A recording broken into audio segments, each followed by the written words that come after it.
Guys, എല്ലാവർക്കും പുതിയൊരു വീഡിയോയിലേക്ക് സ്വാഗതം.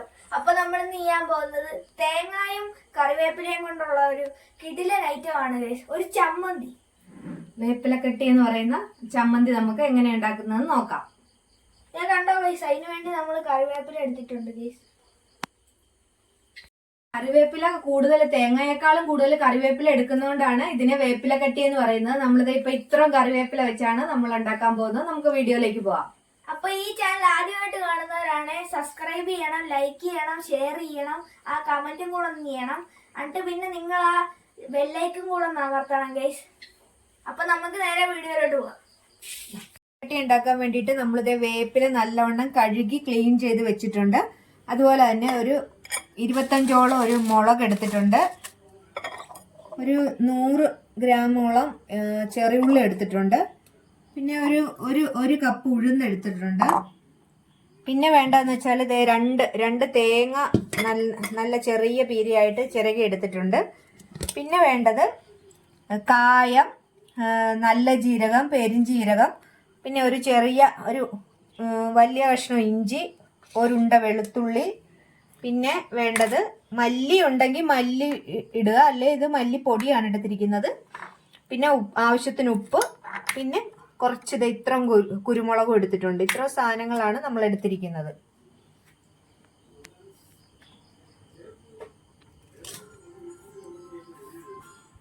നമുക്ക് ഈ എടുത്തു വെച്ചിരിക്കുന്ന സാധനങ്ങളെല്ലാം കൂടി നമുക്കൊന്ന് വറുത്തെടുക്കാം. ആദ്യം നമ്മളിത് തേങ്ങ ഇട്ടിട്ടുണ്ട്. അത് കഴിഞ്ഞ് നമ്മളിത് മുളകിട്ടു.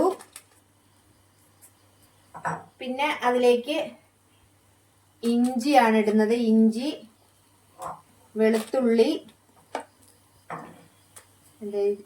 ജീരകം, 2 ജീരകവും ഇട്ടു. പിന്നെ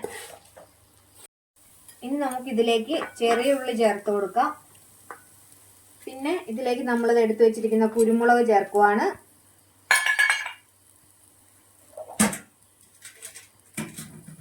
നമ്മുടെ പ്രധാന ഐറ്റമായ കറിവേപ്പിലയും കൂടി നമ്മൾ ചേർക്കുവാണ്.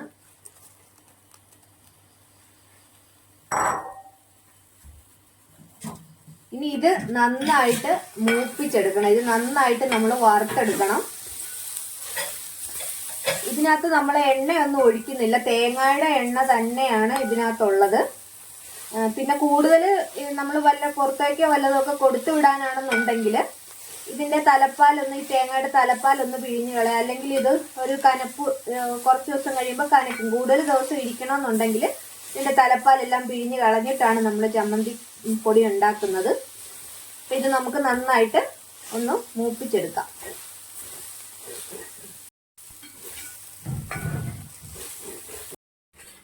നമ്മളിപ്പോൾ ഇട്ടതേ സാധനങ്ങളെല്ലാം പകുതി കണ്ടോ, പകുതി മൂത്തിട്ടുണ്ട്.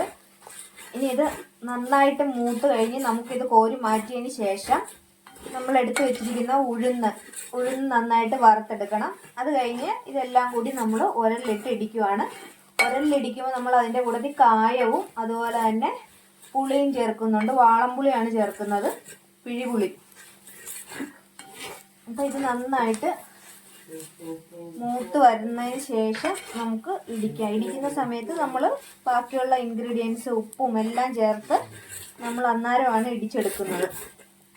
നന്നായിട്ട് അതേ പകുതിയായിട്ടുള്ളെങ്കിൽ നന്നായിട്ട് മൂത്ത് വരണം ഇത്. ഇനി നമുക്ക് ഇതിലേക്ക് മല്ലിപ്പൊടി ഇട്ട് കൊടുക്കാം. മല്ലിയാണെങ്കിൽ നമ്മൾ നേരത്തെ മുളകിൻ്റെ ഒപ്പം തന്നെ ഇട്ട് കൊടുക്കണം. ഇതിപ്പം പൊടി ആയതുകൊണ്ടാണ് നമ്മളിപ്പോൾ ചേർക്കുന്നത്. ഇതും കൂടി ഇട്ട് നന്നായിട്ട് വറുത്തെടുക്കാം.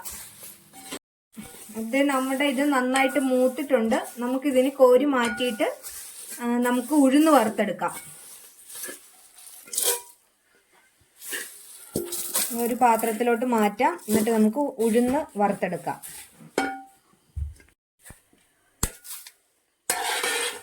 ഇനി നമുക്ക് എടുത്തു വെച്ചിരിക്കുന്ന ഉഴുന്ന് കൂടി ഒന്ന് വറുത്തെടുക്കാം. അപ്പം നമ്മൾ ഇടിച്ചെടുക്കാൻ പോവുകയാണ്. ഉരലിലിട്ടാണ് നമ്മൾ ഇടിക്കുന്നത്. നമ്മളിത് ഉരലിലേക്ക് ഇടുവാണ്. പഴയ കാലത്തെല്ലാം നമ്മൾ മിക്സിയെല്ലാം ഇപ്പോഴല്ലേ വന്നത്, നമ്മൾ ഉരലിലിട്ട് ഇടിച്ചെടുക്കാൻ പോവുകയാണ്. ഇതുപോലെ നമുക്ക് മുഴുവനും ഇതുപോലെ ഇടിച്ചെടുക്കാം. ഇനി നമുക്കിതിലേക്ക് നമ്മൾ എടുത്തു വെച്ചിരിക്കുന്ന പുളി ചേർത്ത് കൊടുക്കാം. അതുപോലെ തന്നെ ആവശ്യത്തിന് ഉപ്പും കൂടി ചേർത്ത് കൊടുക്കാം.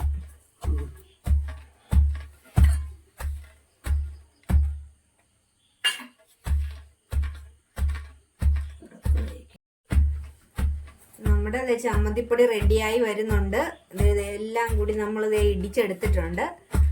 ഉപ്പും പുളിയും എല്ലാം ചേർത്തിട്ടുണ്ട്. ഇതിന്റെ കൂട്ടത്തിൽ തന്നെ നമ്മൾ ഉഴുന്ന് വറുത്തതും എല്ലാം ചേർത്തിട്ടുണ്ട്. അതെല്ലാം കൂടി നമ്മൾ ഇടിച്ചെടുക്കുവാണ്. ഇതിലേക്ക് കായം കൂടി, നമ്മുടെ കായം നന്നായിട്ട് വറുത്തെടുത്തിട്ടുണ്ട്. കായം കൂടി ചേർത്ത് കൊടുക്കുവാണ്. അപ്പൊ നമ്മൾ എടുത്തു വെച്ച എല്ലാ ഇൻഗ്രീഡിയൻസും നമ്മൾ ചേർത്തു. കായം കൂടി ചേർത്ത് ഇടിച്ചു കഴിയുമ്പോഴേക്കും നമ്മുടെ ചമ്മന്തിപ്പൊടി റെഡിയാകും.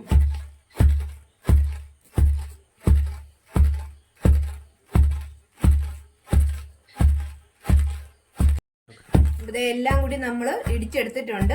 നമ്മുടെ ചമ്മന്തിപ്പൊടി ഇവിടെ റെഡി ആയിട്ടുണ്ട്. കണ്ടോ, നല്ല ഉരലിലാണ് നമ്മൾ ഇടിച്ചെടുത്തത്.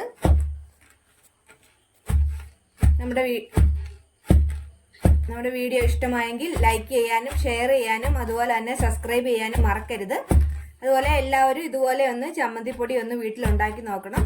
കഞ്ഞിക്കൊക്കെ കൂട്ടാനും ചൂട് ചോറിനോടൊപ്പം കൂട്ടാനും എല്ലാം നല്ലതാണ്.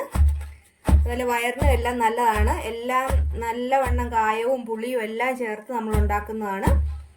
ഒരു കുഴപ്പമില്ല, എല്ലാവർക്കും കഴിക്കാം.